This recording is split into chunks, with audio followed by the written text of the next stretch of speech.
You ask Tiger to calculate. This deals with linear inequalities with one unknown. The final result is b equal or greater than 8. Let's solve it step by step. Isolate the b.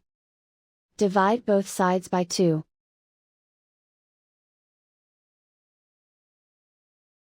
Simplify the fraction.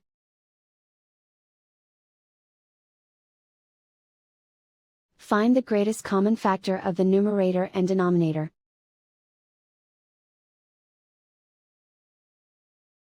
Factor out and cancel the greatest common factor.